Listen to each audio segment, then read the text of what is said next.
Hello everyone, welcome back to our channel. तो हम पढ़ रहे हैं बीएससी फर्स्ट ईयर का ऑर्गेनिक केमिस्ट्री, जिसमें हम स्टीरियोकेमिस्ट्री सीरीज देख रहे हैं, जिसमें हम 10 वीडियो पहले ही अपलोड कर चुके हैं, जिसमें हमारा स्टीरियोकेमिस्ट्री का बेसिक चल रहा था। ये हमारा है आज का video, inversion and retention of configuration, जिसे हम विन्यास का प्रतिलोमन तथा अप्रतिलोमन या प्रतिधारण या अवरोधन कहते हैं। ठीक है, तो स्टार्ट करते हैं आज का वीडियो। जब किसी असममित कार्बन एटम के विन्यास को कोई अन्य समूह के प्रतिस्थापन द्वारा उसके ठीक विपरीत विन्यास में परिवर्तित कर दिया जाता है, तो यह कहा जाता है कि यौगिक के विन्यास का प्रतिलोमन या इन्वर्जन हो गया है। मतलब हमारा मान लो R है, तो वो S बन जाता है, तो उसको क्या बोलेंगे, हम इन्वर्जन बोलेंगे। ठीक, तो कायरल कार्बन एटम पर द्विआण्विक नाभिक स्नेही प्रतिस्थापन अभिक्रिया, जिसे हम nucleophilic substitution reaction, biomolecular nucleophilic substitution reaction द्वारा हमेशा विन्यास का प्रतिलोमन होता है। हम पहले भी पढ़ चुके हैं न्यूक्लियोफिलिक सब्स्टिट्यूशन रिएक्शन, जिसमें SN1 और SN2 पढ़े थे। तो SN1 में आपका इन्वर्जन नहीं होता था, प्रतिलोमन नहीं होता था, बट SN2 में क्या करते थे, हम प्रतिलोमन या इन्वर्जन करते थे। मतलब हमारा जो क्लोरीन था उसके जस्ट विपरीत दिशा में हमारा OH अटैक करता था, ना कि उसी दिशा में अटैक करता था। ठीक है, तो उसका विन्यास क्या हो जाता है, विपरीत हो जाता है। जो पहले R था वो S हो जाएगा, या S था वो R हो जाता है, उस टाइप का ना।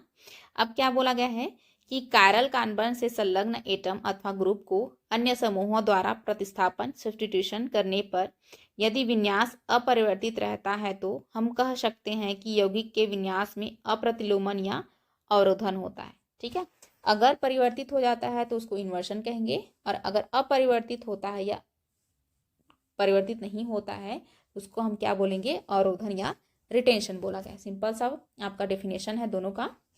तो देखते हैं यहाँ पे, जैसे कि यहाँ पे एग्जांपल लिया गया है 2 ब्रोमो ऑक्टेन। ठीक है, तो इसका पहले विन्यास देख लेते हैं क्या आया है। सबसे पहले ये ब्रोमीन आएगा आपका फर्स्ट नंबर, ये आपका सेकेंड नंबर, ये है थर्ड नंबर, ये फोर्थ नंबर।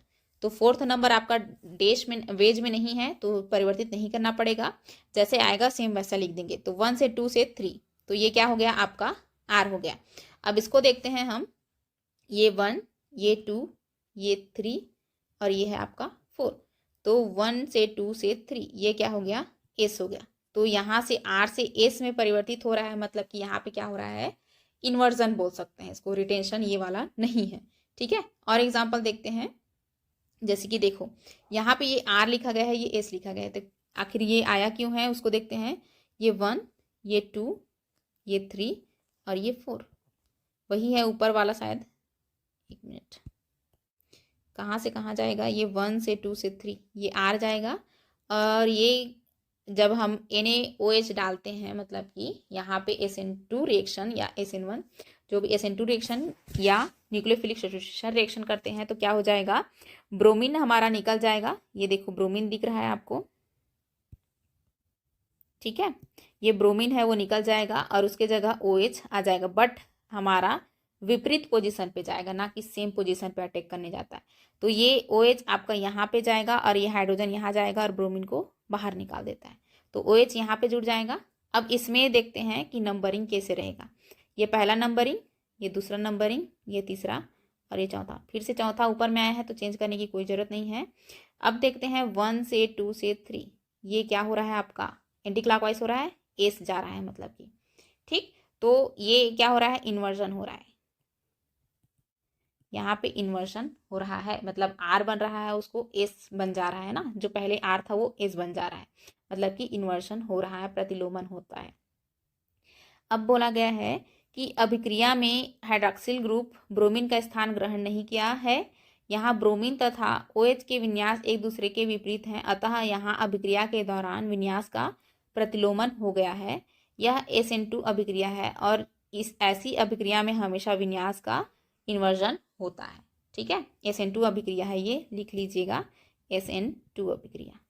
ठीक, अब देखो वाल्डन इन्वर्जन क्या होता है ये भी पूछता है। हम तो ये जान लिए कि प्रतिलोमन क्या है और क्या है अवरोधन क्या है, अब देखना है वाल्डन प्रतिलोमन क्या है। ठीक है, तो ये क्या है, जब किसी असममित कार्बन एटम से जुड़े हुए एटम या ग्रुप का किसी अन्य प्रतिस्थापी द्वारा विस्थापित करने पर बने हुए यौगिक का विन्यास कॉन्फ़िगरेशन या तो अपरिवर्तित रहता है अथवा प्रारंभिक पदार्थ के विपरीत हो जाता है।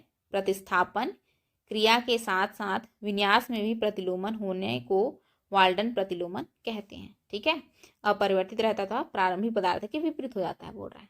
ठीक, तो देखते हैं इसको क्या बोला गया है। विन्यास में परिवर्तन के साथ साथ यौगिक की ध्रुवण घूर्णकता भी प्रायः परिवर्तित हो जाती है, किंतु यह आवश्यक नहीं है कि वो परिवर्तित होगा या कि नहीं होगा करके।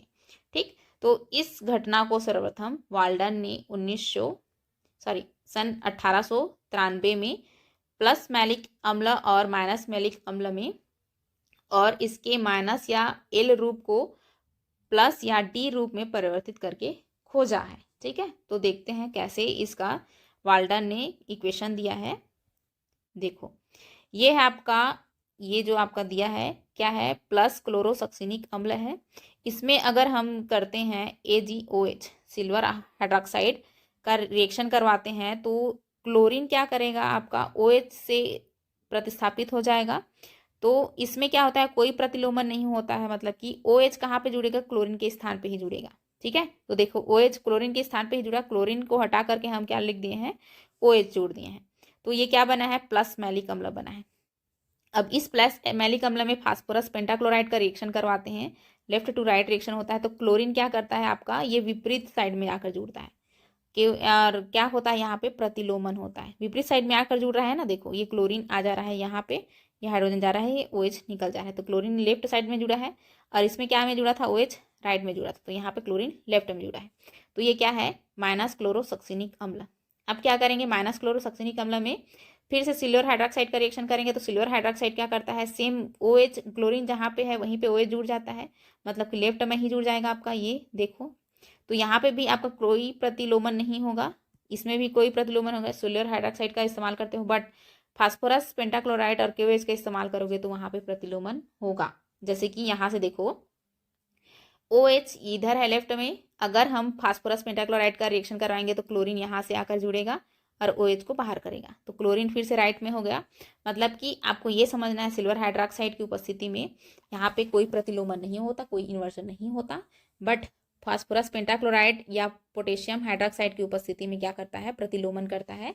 2 बार यहाँ पे दिख रहा है कि एक बार फर्स्ट प्रतिलोमन ये, दूसरा बार ये होता है। तो इसी को हम क्या बोलते हैं, वाल्डन इन्वर्जन बोला गया है। ठीक है, तो इस तरीके से हो गया, किसी कायरल कार्बन के विन्यास को प्रतिलोमन करने वाली एक अभिक्रिया के किसी भी पद के लिए वाल्डन प्रतिलोमन पद प्रयुक्त होता है।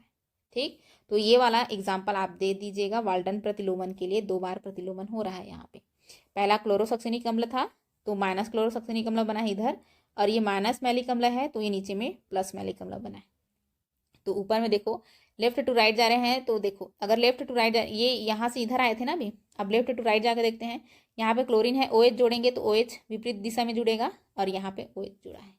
ठीक है, तो ये हो गया आपका इन्वर्जन, रिटेंशन और वाल्डन इन्वर्जन। तो इस वीडियो में ही तक, मिलते हैं नेक्स्ट वीडियो में। धन्यवाद।